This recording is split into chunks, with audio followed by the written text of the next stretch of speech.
Howdy, everyone. Pastor Shane here with another semi-daily devotional, and we are still in the book of Daniel, chapter 7, verses 1 through 28.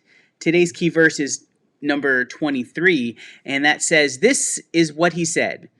As for the four beasts, there shall be a fourth kingdom on earth that shall be different from all the other kingdoms. It shall devour the whole earth and trample it down and break it to pieces." The Devotion on clergystuff.com says, "So this is nothing new. Empires have risen and fallen and wreaked destruction on people and lands throughout history. The Bible is full of stories of how Israel dealt with the large, devouring powers around it: Assyria, Babylon, Persia, Rome. Humanity seems bent on acquiring power and wealth at any cost to those around them.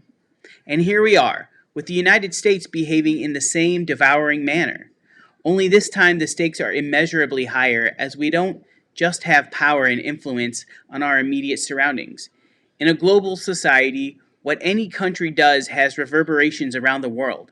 In the US, for example, with just 4% of the world's population, we consume 25% of the world's resources.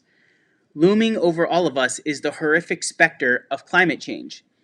Our devouring the whole earth, trampling it down, and breaking it into pieces is literal.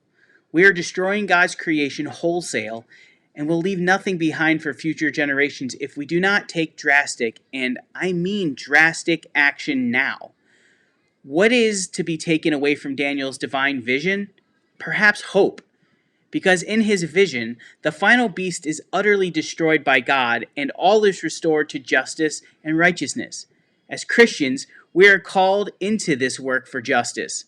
How are we living out our Christian faith in ways that bring about God's promise and bring hope to those around us? So the question is, what can I do right now to answer God's call to the work of justice? And I ask you to think on that as well. I hope your day is going well. If it's not, I hope it gets better. And if it doesn't, there's always tomorrow. Take care.